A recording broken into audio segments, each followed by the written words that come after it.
gimana persidangannya? Ya, selamat pagi rekan-rekan wartawan dan juga masyarakat. Pada hari ini kami menghadiri sidang pertama, yaitu pemeriksaan surat kuasa, dan sudah di-approve oleh Majelis Hakim surat kuasa kami.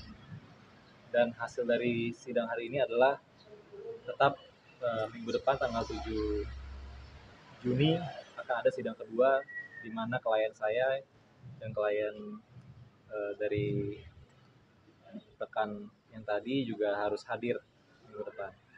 Nah, sebenarnya hari ini kan Virgon sendiri hadir ya, sedangkan menunggu Inaranya tidak hadir. Akhirnya sidang ditunda. Mungkin boleh dijelaskan Bang Arjana alasan ketidakhadiran Inara sendiri? Ya, pertama dari Bapak Virgo sendiri tidak masuk ke dalam ruang sidang. Jadi secara formal memang dianggap tidak hadir.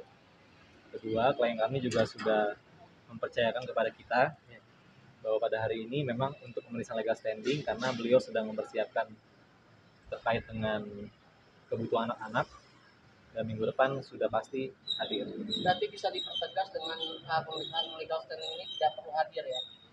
Ada prinsipal persidangan hari ini? Ya, untuk sidang hari ini terkait dengan mediasi kan berdasarkan pasal 6 ayat 1 Perma nomor 1 2016 tentang peraturan mediasi di pengadilan, para pihak wajib hadir. Jadi minggu depan itu adalah agenda mediasi, dan bahkan pada hari ini belum ditunjuk hakim mediatornya. Ya, berarti bisa dibilang hari ini tidak ada sebenarnya agenda mediasi, hanya pemeriksaan surat kuasa. Betul. Ya, legal standing. Artinya tidak masalah ya, kedua belah pihak tidak datang pun nggak masalah. Tidak masalah. Tadi ketua majelis juga sangat bijaksana meminta memberikan waktu kepada masing-masing dari prinsipal untuk hadir minggu depan.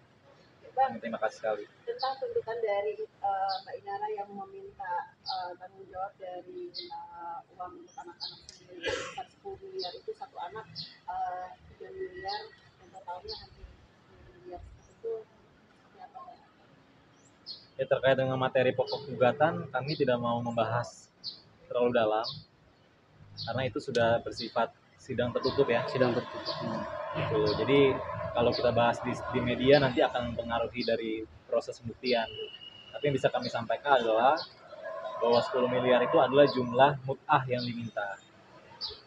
Nafkah anak itu jumlahnya 50 juta per bulan sampai mereka masing-masing usia 20 tahun. Jadi yang benar bukan nafkah anak tapi mut'ah. Bang, kenapa alasan mut'ah atas 10 miliar Bang? Dan satu lagi, kenapa royalti lagu juga diminta oleh Inara? Karena kalau kita bicara maki itu tidak ada gitu Bang. Royalti lagu kalau bukan dari penciptanya gitu. Itu seperti apa Bang? Ya, terkait dengan royalti ini memang berdasarkan Undang-Undang Hak Cipta tahun 2014, royalti adalah hak ekonomi dan hak moral yang dimiliki oleh pencipta gitu. Nah, hak ekonomi ini kan berdasarkan teori hukum, royalti adalah termasuk harta bersama jika memang salah satu pihak itu adalah pencipta suatu lagu. Memang ini hal baru di Indonesia dan baru pertama kali diajukan. Makanya kami juga ajukan dalam gugatan, dan kami harap apa yang kami ajukan itu dapat dikabulkan oleh Yang Mulia Majelis Hakim. Mungkin mau ditambahkan? Iya. Mungkin saya sampaikan lebih sederhana sedikit ya terkait dengan royalti. Sebagaimana yang kita ketahui, kalau memang ada artis atau penyanyi, lebih spesifiknya penyanyi, kalau ada yang meninggal misalnya Glenn Fredly atau Chrisye, itu kan hak royaltinya kemana? Ke ahli waris dong. Nggak mungkin sebenarnya ke label. Gitu. Jadi ketika ada perceraian seperti ini, ingat ada hak ahli waris di sini. Gitu. Itu yang selama ini belum dikedepankan oleh beberapa pihak. Karena apakah nanti Virgon ini setelah bercerai dengan klien kami akan menikah lagi? Lantas nanti kalau menikah lagi memiliki istri dan anak, siapakah yang menikmati hak royalti itu? Sedangkan dari perkawinan sebelumnya itu tidak ada perjanjian pranikah gitu. Kecuali ada perjanjian pranikah yang membahas tentang itu.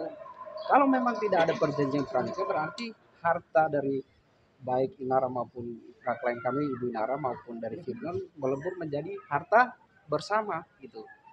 Jadi itu salah satu fokus dalam permohonan gugatan kami juga gitu. Mbak Inara sendiri ada nggak sudah sempat cerita belum, karena setelah proses mereka mengajukan gugat cerai ini Virgon sudah memberikan uang pada anak-anaknya, benar nggak Bang? Ya, terkait hal itu kan lebih ke privacy rights ya, lebih ke informasi pribadi antara klien kita dan juga Virgon. Tapi yang bisa kami terangkan kepada rekan-rekan media dan masyarakat adalah nafkah anak ini adalah salah satu tuntutan kami dalam gugatan dan memang diatur di dalam kompilasi hukum Islam. Kenapa nafkah anak ini penting? Karena kami juga meminta hak asuh anak. Kedua, anak-anak ini semua kan di bawah 12 tahun. Di mana berdasarkan kompilasi hukum Islam itu, jika anak masih di bawah usia 12 tahun, diberikan hak itu pengasuhannya kepada ibunya. Nah, persoalannya adalah ketika nanti ternyata hak asuh anak itu sepenuhnya kepada Ibu Inara, ya kalau kami nggak menuntut nafkah anak, siapa yang menafkahi? Kenapa Ibu Inara hari ini tidak hadir juga salah satu faktornya adalah memang untuk mencukupi defisit dari kebutuhan anak-anak ini yang cukup tinggi gitu. Jadi adalah suatu hal yang wajar kami meminta nafkah anak di dalam gugatan ini. Bang, bicara royalti tadi gitu kan, itu kan royalti itu jatuh katanya ke hak ahli waris ya, ahli waris dari si pencipta lagu gitu bang. Tapi dalam kasus Virgon ini kan mereka bercerai bang, dan Iya. dan kalaupun hak royalti jatuh itu sebenarnya kan ke keluarganya Virgon yang lebih tepatnya. Atau seperti apa? Karena ini kan kita bicara hak kekayaan intelektual bang. Iya. Iya. Jadi gini, kita udah periksa, udah riset terkait dengan royalti apakah termasuk harta bersama tidak itu secara teori, secara literasi memang ada. Bahkan di luar negeri di Amerika itu di dalam kasus Walt Disney, istri dari salah satu pencipta dari Walt Disney itu menuntut royalti dan dikabulkan oleh Pengadilan Negara Bagian New York. Di Indonesia sendiri tidak ada kasus terkait tuntutan royalti sebagai harta bersama. Jadi ini yang pertama kali di Indonesia. Nah, oleh karena itu, kami memberikan ruang kepada majelis hakim untuk membuat suatu benchmark, suatu jurisprudensi baru di pengadilan agama terkait bahwa ternyata royalti itu bisa termasuk harta bersama yang selama ini masih dalam bentuk teori hukum bisa menjadi suatu dasar hukum gitu. Bisa menjadi suatu rujukan hukum Tapi kan itu untuk harus diuji kasus-kasus materi, selanjutnya. Bang. Ya, Itu harus diuji materi dulu kelayakannya seperti apa. Karena kan ini kita bicara haki juga bang, hak kekayaan intelektual juga, Ya. sebuah perundang-undangan. ya terkait dengan haki kan kewenangan untuk perbuatan melawan hukum juga terkait dengan permintaan untuk pencabutan hak cipta ya. Itu kan di pengadilan niaga. Mengapa ini diajukan di pengadilan agama? Karena terkait dengan harta gono gini. Harta gono gini definisi hukumnya adalah harta yang sudah lahir sejak perkawinan itu ada dengan pengecualian tidak ada prenuptial agreement atau pisah harta. Dan faktanya tidak ada di antara Ibu Inara dan Bang Virgon. Pertanyaannya, royalti ini harta atau tidak? Harta. Kedua, royalti ini suatu kebendaan yang bisa diajukan atau tidak? Bisa, yaitu kebendaan tidak berwujud atau intangible. Karena dia harta, berarti dia punya nilai ekonomi. Nilai ekonomi inilah yang kami tuntut. Royalti itu kan nilai ekonomi. Kalau lagunya tidak memiliki nilai ekonomi ya kami nggak akan tuntut. Tapi karena ini memiliki nilai ekonomi dan penting untuk anak-anak klien kami dan juga Bang Virgon, jadi kami masukkan juga dalam gugatan cerai ini gitu. Dalam cerai gugat ini.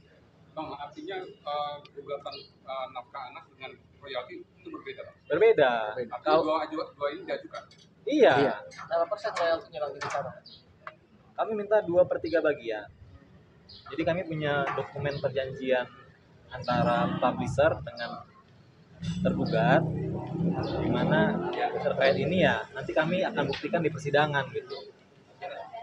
Yang jelas kami punya buktinya. Pengajuan ini bukan atas nama Inara kan?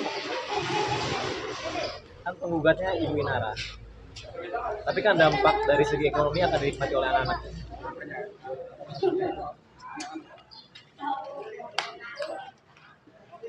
Oke, Mas Bang, makasih ya.